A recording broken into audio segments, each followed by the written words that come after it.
The gravy spoon slips from my fingers, clattering to the ceramic floor of my aunt's lakeside home. Warm brown liquid splatters across my apron like a blurred painting of my family's indifference. In the dining room, just a few steps away, glasses clink and laughter fills the air. They've already started without me. I stand frozen, listening to the hum of conversation washing over the gleaming countertops. Kate promised we'd all sit down once everything was ready. That was before Jason's flashy sedan pulled into the driveway 2 hours ago, his brand new suitcase and confident smile quickly becoming the focal point of everyone's attention. To Jason, my uncle's voice rings out from the dining room, praising him for uniting the family on Thanksgiving. The edge of those words cuts through me. I've been here since Monday, cooking, chopping, and prepping, while Jason arrived right before dinner, empty-handed. Except for a bottle of wine he likely picked up on the way. I bend to clean up the spilled gravy, my knees creaking against the hard floor. From here, I can see them through the doorway. Aunt Lisa adjusting Jason's jacket, Uncle Mark topping up his wine, and Cousin Anna leaning in, hanging on his every word. Not one of them notices I'm missing. 3 weeks ago, Aunt Lisa started the group chat for Thanksgiving, with her usual cheer. We'll cook whatever Jason likes this year since he's been so busy with his new role. I had suggested we switch it up. Maybe try that new seafood restaurant by the lake. Give everyone a break from cooking. Aunt Lisa responded quickly. Traditions matter, dear, and you are such a help in the kitchen. Translation: you're so useful in the kitchen. I grab a fresh towel, wiping my hands. My fingers are finally steady. Something shifts within me, like tectonic plates pressing against each other before a quake. I pick up the gravy boat, filled with the rich, warm liquid I've spent hours perfecting. The silver piece belonged to my grandmother, who surely spent time in kitchens just like this one, serving men who never had to question if their efforts would be acknowledged. I walk toward the dining room and place the gravy boat on the table. The heavy silver base thuds against the white tablecloth. 5 pairs of eyes glance up, only to return to Jason, mid-story about his golf game with an important client. "Honey," Aunt Lisa says without even looking at me, "could you grab some more ice for Jason's drink?" The words hang in the air, waiting for a response. I've been cooking for 2 days, and Jason has done nothing but show up. The words are almost out of my mouth before I can hold them back. Number. The single syllable falls like a stone. Silence. Jason's mouth hangs open, mid-sentence. Aunt Lisa blinks, her smile faltering. "I'm sorry," she says. I said no. My voice is different, steadier than I feel. Uncle Mark's face darkens, and he sets his fork down. "Your cousin drove all the way from Des Moines," he says. 2 hours, I reply, my voice a little sharper. "He drove 2 hours. I've been cooking for 2 days. The silence stretches heavy and thick. My heart pounds in my chest. I might have just broken the unspoken rules of this family, the rules I've been following for 34 years. Aunt Lisa chuckles nervously, smoothing her napkin. "Megan's just tired from all the cooking," she says, turning to Jason. "The turkey's fantastic this year, don't you think?" And just like that, the moment passes, the conversation flowing around me as if I'm not there. Jason picks up his story without a pause, but something's different. For the first time, I've pushed back. I'm not letting myself be swept along with the current. My no still rings in my ears as I take my seat at the table, not rushing back to the kitchen, not fetching ice, not fading into the background of my own life. I grab the wine and pour myself a generous glass. When I look up, my cousin Lily catches my eye and gives me a subtle nod. I take a long sip, and the warmth spreads through me. This Thanksgiving just became something else entirely. The half-eaten turkey is left behind as I slip into the kitchen, needing a moment to breathe, to process what just happened. My small Aunt Lisa's tablet is open on the counter, notifications from her Facebook page glowing. I know I shouldn't look. I'm not the type to snoop, but something draws me in. My fingers hover over the screen before I tap her profile. The most recent post takes my breath away. Excited for Jason's special Thanksgiving menu. Can't wait to taste what my talented son suggested for our family gathering. My talented son. Not a word about who actually shopped for ingredients. Spent 2 days preparing, or woke up at 4 a.m. to start the turkey. I scroll down, photo after photo from past holidays, birthdays, Easter, Christmas. Dozens of images of Jason smiling with Aunt Lisa and Uncle Mark. In some, I spot my elbow or the back of my head as I carry dishes or clean up in the background. Not one photo features me in the spotlight. Not one. The kitchen feels suffocating now, the walls closing in as 34 years of being unseen crystallize into sharp clarity. I've always suspected I was less important, but seeing it laid out like this makes my stomach twist. Megan, where's the pumpkin pie? Aunt Lisa calls from the dining room. I close the tablet and grab the pies from the counter, my hands trembling as I slide them onto serving plates. When I return to the dining room, everyone is still seated. Jason at Uncle Mark's side, Aunt Lisa beaming at him, Cousin Anna hanging on his every word. Just set them on the side, honey. Aunt Lisa says without even glancing at me, you can serve from there. I set the pies down and stand awkwardly knife in hand as conversation flows around me. Jason, tell them about your new house, Aunt Lisa prompts, resting her hand on his arm. He leans back, stretching his designer shirt across his chest. Just closed last week, a perfect beach house in Clearwater. You all should come visit sometime. My knife almost slips from my fingers. What Clearwater trip? An awkward silence falls before Aunt Lisa laughs lightly. Oh, it was just a weekend getaway. You were so busy with work, I was never invited. I say, my voice barely a whisper, yet it lands like thunder. Jason shifts uncomfortably, but Cousin Anna jumps in. Speaking of family treasures, I want you to have Grandma's antique china cabinet, Jason. It would look amazing in your new place. The one I've admired for years, the one I had always hoped would one day hold my collection of fine china. Thanks, Anna, Jason says, not looking me in the eye. That's really generous. We just want to keep things in the family, Anna adds, as if I'm not family. You don't need it, Megan, Uncle Mark chimes in, his voice casual but sharp. Jason has a new house. His expenses are a lot, especially with the down payment. Your aunt and I helped out, but those mortgage rates are tough. The pieces fall into place, and the realization is sickening. The same family that called me financially irresponsible when I bought my modest apartment in Orlando 3 years ago, now helped Jason with his beach house down payment. More pie, anyone? I ask, my voice hollow, as I mechanically cut and serve. The conversation shifts back to Jason's promotion, his golf game, his new boat with each word.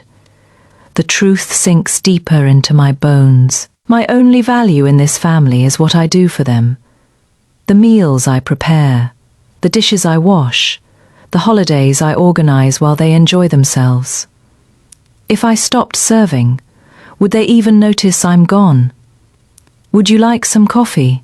I ask, already moving toward the kitchen. That would be lovely, dear, Aunt Lisa says, finally glancing at me. And could you bring some more napkins? Jason spilled a little gravy. I nod, turning away before they can see the tears welling in my eyes. As I pass Cousin Lily, she reaches under the table and gently squeezes my hand. Her eyes meet mine with quiet understanding. I see you, she whispers, just loud enough for me to hear. That small moment of recognition nearly shatters me. While the coffee brews, I watch my family through the doorway, enjoying the meal I spent days preparing. A question rises in my mind. Should I keep the peace by accepting my role or risk it all by demanding the respect I deserve? What would you do when the family you love doesn't seem to care in return? The coffee pot hisses, snapping me back to the present. I arrange the cups, straighten my back, and prepare to serve once more. But something's changed. A seed of resistance has been planted, and I can feel it taking root. My phone buzzes with a new group text. I hesitate before opening it, remembering the heaviness from Thanksgiving. Exciting news, Aunt Lisa's text reads. Jason is hosting Christmas at his new beach house. Everyone is thrilled. I stare at the screen, waiting for the inevitable follow-up. It comes exactly 30 seconds later. Megan, I've made a list of your dishes. The usual stuffing cranberry relish, and your famous chocolate pecan pie. Jason mentioned how much he misses your cooking. Before I can respond, another message pops up. And honey, could you come early to help set up? Jason has an important client breakfast that morning. The audacity is mind-blowing. My thumbs hover over the keyboard. I can't respond just yet. I toss my phone onto the couch and head to the kitchen. The headache that's been building all day pulses behind my eyes. Megan, did you update the Henderson pitch? My boss's voice cuts through the office hum on Monday morning. I'll have it to you by 3, I say, clicking away from the shopping site I'd been browsing. I hold the phone tightly, my knuckles turning white. The familiar script plays out. Adrian's needs are prioritized, mine dismissed. The old me would have apologized for the delay, would have promised to do better. The old me would have already mapped out which stores had the best ingredients for all the dishes I've been told to prepare. But not this time. I'm busy too, I say quietly. I have my own career, my own responsibilities. The silence stretches so long that I check the call to make sure it hasn't dropped. What's that supposed to mean? Mum asks, her voice tight, the disapproval clear. It means exactly what I said, I reply, feeling my own frustration rising. I've got deadlines, commitments. I'm not just waiting around to be useful to Adrian. This is Christmas, Marin. Family comes first. Does it? Because it seems like Adrian comes first, and I'm just expected to serve him. There's a sharp gasp on the other end. That's not fair, he works so hard. So do I say, the words coming out more forcefully than I expected. I work hard too, Mom, but no one in this family ever acknowledges that. No one's ever asked me what I need or want. It's always about making things perfect for Adrian. I don't understand where this is coming from, she says, her voice quivering. We've always been a close family. The truth hits me square in the chest, clear and cold. I don't need their approval to be worthy. I never did. All those years of contorting myself, trying to earn love that should have been freely given, it was a waste. I'll think about Christmas, I say, keeping my voice steady.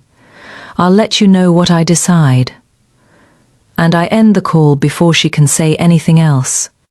The next week at work, something unusual happens. Jessica stops by my desk with coffee.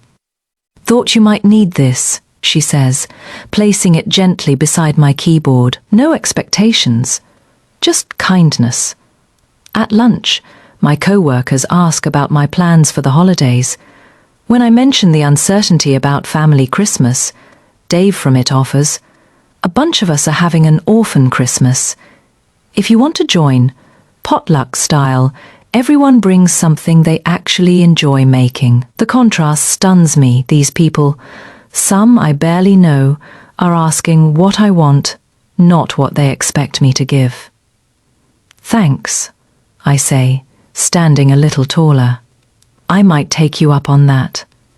That evening, I sit down with my laptop and start drafting an email to my family. The words flow easier than I expected. "Dear Mom, Dad and Adrian," I type. "I've given a lot of thought to Christmas this year. I've decided not to attend the gathering at Adrian's beach house." I lay out the facts, without accusation, just truth. The years of unbalanced expectations, the toll it's taken on my health and career, the need for boundaries that honor my worth. An hour later, my phone rings. Aunt Rachel's name lights up on the screen. "Your mother called me," she says, getting straight to the point. "She's quite upset." My stomach sinks. "I'm sorry if she dragged you into this." "Don't be." Aunt Rachel's voice softens. "Whatever you decide about Christmas, I support you. It's long overdue, Maren." Her words bring tears to my eyes, unexpected and warm. "Thank you," I whisper. After we hang up, my phone buzzes again. It's Mom. I take a deep breath and answer. "Hello, Mom," I say, feeling steadier than I thought I would. "Maren, we need to discuss Christmas arrangements." She doesn't waste time. "Adrian wants to know which dishes you're bringing. He's planning the table settings." I press my palm against the cool granite of my kitchen counter. "I won't be coming to Adrian's for Christmas." The silence stretches. So long I check to make sure we're still connected. "That's ridiculous." Her voice rises. "Of course you're coming.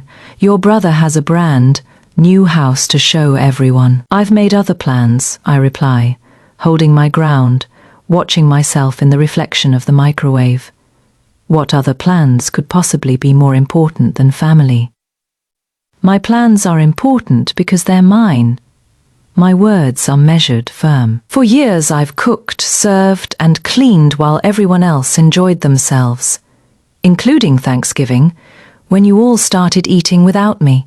"You're being overly sensitive," she snaps, her voice softening with practiced ease. I cooked for 2 days straight.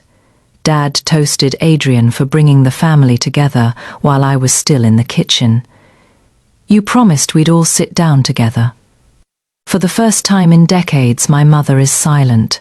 Her breath hitches. "Well, I'm sorry if you felt unappreciated." I didn't feel unappreciated. I was unappreciated. I correct her softly. The distinction matters. I'm making different choices this year. "You'll break your father's heart," she says, her voice quivering with a mix of guilt and manipulation. "He's been telling everyone how proud he is of his children." I almost laugh. When did Dad last tell me he was proud of me? He didn't even acknowledge my promotion last spring. "He's not good with words," Mom offers weakly. "Not like Adrian. Adrian is good with words because you and Dad hang on every one of them," I say, the frustration building again. "You've spent my entire life treating him like the star of the show while I worked backstage." She's quiet for a moment. Then, "I suppose we've taken you for granted." The admission, small but undeniable, shocks me into silence. I wasn't expecting that. What would it take to fix things? She asks. I hesitate. Should I give them another chance to change, or do I focus on my well-being, even if it means spending the holidays apart? I'll think about it, I say, my voice soft but firm. I hang up without answering. Jessica arrives an hour later with takeout and her laptop. Operation Freedom, she announces, placing containers of pad thai on my coffee table. You're ridiculous. I laugh, feeling a knot in my chest loosen for the first time in days. She flips open her laptop and starts browsing. Look at these options. She clicks through a booking site. Key West has vacancies at that boutique hotel we've been eyeing. Christmas on the beach instead of Christmas in servitude. I stare at the images. Turquoise waters, swaying palms. My family would never understand. That's kind of the point, Jessica says, with a smile scrolling through rooms. Your happiness isn't contingent on their understanding. My phone buzzes. It's Aunt Rachel. Speaking of family, I answer. I heard you're skipping Adrian's Christmas extravaganza, she says, her voice light and supportive. Yeah, Mom called in reinforcements. I say the familiar guilt threatening to return. I told her I'm visiting you in Orlando instead, Rachel says, with unmistakable warmth in her voice. I've had enough of Adrian's mansion and your parents' fawning. If you'll have me, of course. You're really, I whisper, a fresh wave of emotion flooding me. Really, she replies, her voice full of determination. We can start our own traditions, ones where no one spends the entire day in the kitchen, while others take credit. After we hang up, I book the Key West reservation for the days after Rachel's visit. For the first time in years, the holidays stretch before me like an open road, free from the weight of expectations. That evening, my phone lights up with a text from Dad. His name appears on the screen. It's been years since he's called me directly. Maren, he says when I answer, his voice uncertain. Your mother mentioned you might not be joining us for Christmas. Before I can respond, another text from Adrian pops up. Are you really not coming to my new place for Christmas? I've made other plans. I reply to Dad, watching the text bubbles appear from Adrian. I see. His uncertainty is clear, but it's new for both of us.